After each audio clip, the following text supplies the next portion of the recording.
Full week की शुरुआत और आज मंडे मॉर्निंग। आज हम शो की शुरुआत करेंगे लेकिन जो फ्राइडे का सबसे इंपॉर्टेंट फैक्टर था उससे, क्योंकि फ्राइडे को मार्केट को पूरा का पूरा जो झटका था वो लगा था एचडीएफसी ट्विंस की वजह से, और वो न्यूज़ सुबह सुबह आवाज़ पर सबसे पहले एनालाइज की गई थी और आपको बताया गया था कि आज उसकी वजह से क्या इम्पैक्ट आ सकता है। कितना इम्पैक्ट आया ये देख लीजिए। 186 पॉइंट निफ्टी गिरा फ्राइडे को, और आशीष मैं कंट्रीब्यूशन देख रहा था, एचडीएफसी ट्विंस का कंट्रीब्यूशन था 172 पॉइंट। उस 186 में से 172 पॉइंट एचडीएफसी ट्विंस की वजह से, मतलब x of HDFC twins Nifty में बाकी स्टॉक्स का कंट्रीब्यूशन सिर्फ 14 पॉइंट था। लेकिन हाँ, थर्सडे को इन्हीं एचडीएफसी ट्विंस ने मार्केट को ऊपर खींचा था और वो एक्सपायरी की आपको ब्यूटीफुल ट्रेड दी थी, तो इसके लिए फ्राइडे को वो उन्होंने ड्रैग किया, तो इसके लिए इसकी बात करना जरूरी है। लेकिन बहुत इंटरेस्टिंग चीज़ें हुई टेक्निकली और फंडामेंटली, दोनों तरफ से मैं बात कर लेता हूँ क्योंकि ये एक बहुत बड़ा फैक्टर है मार्केट के लिए। आज सारे फैक्टर से इंपॉर्टेंट ये फैक्टर है। एचडीएफसी ट्विंस दोनों 20 डे एक्सपोनेंशियल मूविंग एवरेज के नीचे, और खासतौर से HDFC 50 day exponential moving average के करीब।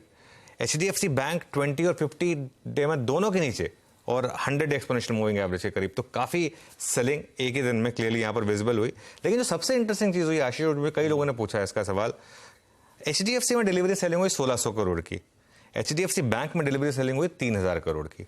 कुल मिलाकर इन दोनों स्टॉक्स में डिलीवरी सेलिंग हुई 4600 करोड़ की। अब एक्सपेक्टेशन ये थी, हम डिस्कस कर रहे थे कि $15 मिलियन की सेलिंग आएगी, मतलब 1200 से 1500 करोड़ की सेलिंग एक्सपेक्टेड थी। ये सीधा 4600 करोड़ की सेलिंग एक ही दिन में आ गई, वो भी डिलीवरी सेलिंग। वो उसका एक रीजन ये है कि ये $150 मिलियन की सेलिंग इतनी इंपॉर्टेंट नहीं थी।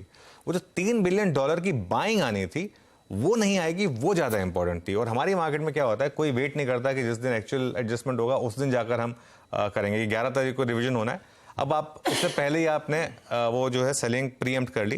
अब ये देखना है कि यहाँ पे जो $3 बिलियन की बाइंग होने वाली थी उसमें से कितनी प्रीएम्प्ट हो चुकी थी, उसमें से कितनी बाकी है। 4600 करोड़ की सेलिंग हमने एक ही दिन में देख ली। हमारी मार्केट बहुत मैच्योर है, लेकिन एक ही दिन में सारा मामला जो है ना वो निपटा देती है। तो एक चांस है आज की मार्केट में, इसलिए मैं कह रहा हूं आज के लिए सबसे इंपॉर्टेंट मेरा फैक्टर जो होगा, मैं ध्यान रखूंगा एचडीएफसी ट्विंस का। वो कहां जा रहे हैं, मार्केट को वही आगे बढ़ाएंगे। देखिए हमारी मार्केट ग्लोबल मार्केट से कंप्लीटली डिफरेंट चाल चल रही है। जब ग्लोबल मार्केट्स डाउन थे हम तेज थे, अभी ग्लोबल मार्केट तेज थे हम गिर गए फ्राइडे को। तो ये एक अपनी अलग चाल है और उसमें आज एचडीएफसी ट्विंस की जो चाल का है वो सबसे बड़ी इंपॉर्टेंस रहेगी उसकी। HDFC twins